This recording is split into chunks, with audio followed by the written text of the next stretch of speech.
नमस्कार दोस्तों, स्वागत है आपका मेरे चैनल गोविंद गोपाल में फिर से एक बार। दोस्तों आज हम बात करेंगे समर कैंप के मानदेय को लेके। जी हाँ, शिक्षा मित्र हूँ, अनुदेशक हूँ, दोनों ने जो है समर कैंप में ड्यूटी की थी और आप समझ रहे हैं कि उस समय समर कैंप का बड़ा ही विरोध हो रहा था कि ये समर कैंप गर्मियों की छुट्टियों में लगाया जा रहा है और बड़ी मुश्किल से अनुदेशकों को और शिक्षा मित्रों को छुट्टियाँ मिलती हैं और इन छुट्टियों में वो अपने घर के काम करते हैं या जो भी ज़रूरी चीज़ें होती हैं इन छुट्टियों में ही की जाती थी। लेकिन उन्होंने उन सब चीज़ों को भी दरकिनार करते हुए सरकार के आदेश का पालन किया, उसकी इस नई योजना का खूब अच्छे से शुरुआत की और सफल क्रियान्वयन भी किया। यानी कि समर कैंप बहुत ही अच्छी तरीके से शिक्षा मित्र और अनुदेशकों ने संचालित किए। पूर्ण रूप से उनकी जो ड्यूटी लगाई गई थी वो उन्होंने पूर्ण निष्ठा के साथ की। उन्होंने ऑनलाइन फॉर्म भी भरे, वीडियो बनाई, सारी गतिविधियां कराईं, जो भी जिम्मेदारी उनको दी गई उन्होंने पूर्ण रूप से निभा ली।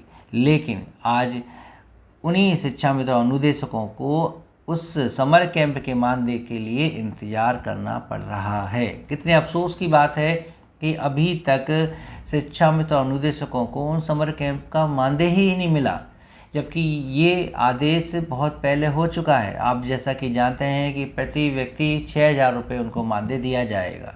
6,000 रुपये शिक्षा मित्र को दिए जाएंगे और 6,000 रुपये अनुदेशकों को दिए जाएंगे। और वैसे ही इनको जो है मानदेय पढ़ाई कराने का कितना मिलता है। शिक्षा मित्रों को 10,000 रुपये महीने मिलते हैं, अनुदेशकों को तो वो भी नहीं मिलते, 9,000 मिलते हैं।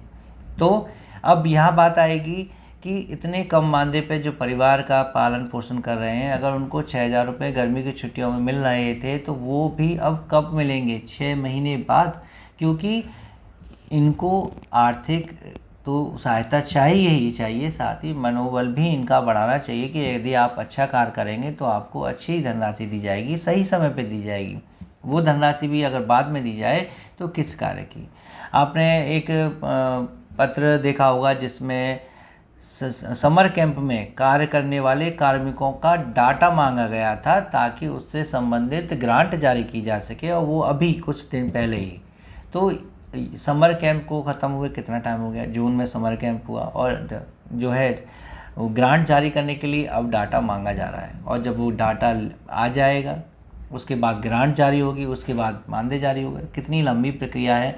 जबकि ये कैसा होता है कि जब हम किसी योजना का क्रियान्वयन करने जा रहे होते हैं, यानी उसकी शुरुआत करने जा रहे होते हैं, तो सरकार वैसे उससे संबंधित सभी बजट पहले ही स्वीकृत कर देती है। उसके संज्ञान में होता है कि मैं ये कार्य योजना लाऊंगी, तो इसके लिए मुझे जो व्यय होगा वो पहले ही बजट में शामिल होता है। और आज जब वो कार्य पूर्ण रूप से सफल हो चुका है, समर कैंप का आयोजन सफलतापूर्वक किया जा चुका है, तो आज शिक्षा मित्र और अनुदेशकों को समर कैंप के मानदेय का इंतजार क्यों करना पड़ रहा है?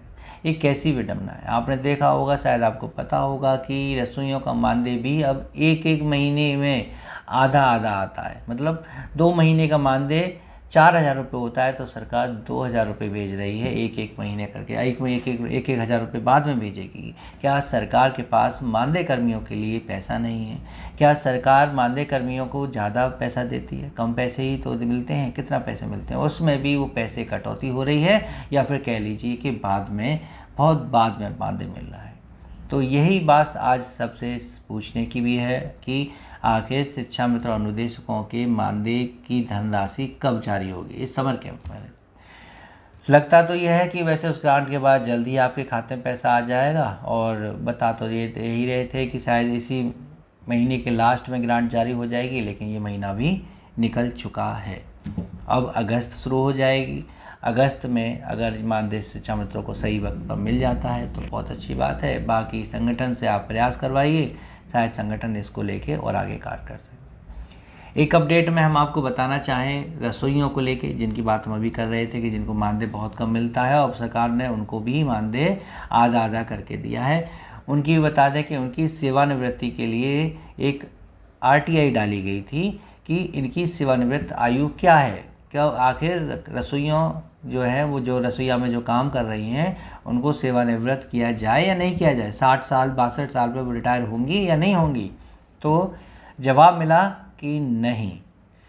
उनके किसी भी अभिलेख में रसोइयों की सेवानिवृत्ति की उम्र नहीं दर्ज है, यानी कि उनका कोई रिटायरमेंट है ही नहीं। वो जब चाहे, जितने चाहे, जिस उम्र तक चाहें काम कर सकती हैं।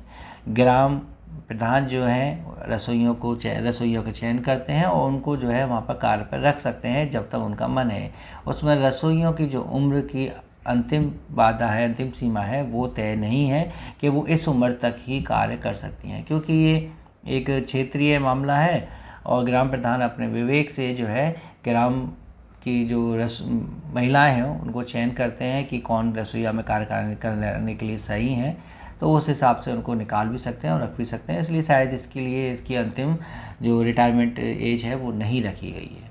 और अब अगली अपडेट में हम बताना चाहेंगे कि उत्तर प्रदेश सरकार दिव्यांग बेटियों के लिए एक सहायता राशि प्रदान करने जा रही है। दिव्यांग बेटियां जो परिषदीय विद्यालयों में पढ़ रही हैं उनको हर महीने 200 रुपये दिए जाएंगे और 200 रुपये 10 महीने के लिए दिए जाएंगे। तो इस तरह वो साल में 2000 रुपये सरकार से प्राप्त करेंगी। दिव्यांग बेटियों को 2000 रुपये की सहायता प्राप्त होगी, वो भी डायरेक्ट डीबीटी के माध्यम से। डीबीटी के माध्यम से पैसा सीधे उनके खातों में जाएगा। लेकिन ये भी है कि कौन कौन से बच्चे, कौन कौन सी बेटियां जो दिव्यांग हैं उनको अपना 40% से अधिक का सर्टिफिकेट, दिव्यांगता का सर्टिफिकेट लगाना होगा। यदि वो 40% से अधिक दिव्यांगता का सर्टिफिकेट जमा कराती हैं, लिखाती हैं, तभी वो इस योजना का लाभ ले पाएंगी और डीबीटी के माध्यम से 200 रुपये प्रति माह उनको दिए जाएंगे। और अंत में एक बार फिर से स्कूल मर्जिंग वाली अपडेट को हम रिपीट कर देते हैं कि अब स्कूल मर्जिंग नहीं होगी उन स्कूलों की जो 50 से अधिक नामांकन रखते हैं। माननीय बेसिक शिक्षा मंत्री जी ने लखनऊ में एक बैठक में ये कह दिया है कि अब 50 से अधिक नामांकन वाले स्कूल मर्ज नहीं किए जाएंगे। जी हाँ, ऐसे विद्यालय जो 50 से अधिक नामांकन रखते हैं और साथ ही साथ मर्ज होने वाले स्कूल से 1 किलोमीटर से अधिक दूरी पर हैं, वो स्कूल मर्ज नहीं होंगे। अगर हो चुके हैं तो उनकी मर्जिंग रद्द की जाती है। हम आपको फिर से कह देते हैं कि स्कूल मर्जिंग रद्द नहीं हुआ है, सिर्फ़ और सिर्फ वो मर्जिंग रद्द हुई हैं जो 50 से अधिक नामांकन वाले बच्चों का भी मर्ज कर दिया गया था और जो ज़्यादा अधिक विद्यालय दूर हैं उनके मर्जिंग को रद्द किया गया है। स्कूल मर्जिंग आज भी है, अब भी है और चल रही है। 50 से कम नामांकन वाले विद्यालय जो 1 किलोमीटर के दायरे में हैं आपस में मर्ज हो रहे हैं और होंगे, तो इसलिए इसके दायरे बना दिया गया है। जैसे आप जानते हैं कि आरटीई के नियम के अनुसार 1 किलोमीटर के दायरे में परिषदीय विद्यालय होना चाहिए, तो उसी नियम का हवाला देते हुए उन्होंने 1 किलोमीटर के दायरे से बाहर के स्कूलों की मर्जिंग रोक दी है। तो आज बेसिक शिक्षा से जुड़ी हमारे पास ये अपडेट थी। उम्मीद है आपको पसंद आई होगी। तो वीडियो लाइक कीजिएगा, शेयर कीजिएगा, चैनल पर नए हो तो चैनल को सब्सक्राइब कर लीजिए। मिलेंगे आपसे अगली वीडियो में ऐसी कुछ नई अपडेट के साथ। तब तक के लिए नमस्कार, जय हिंद।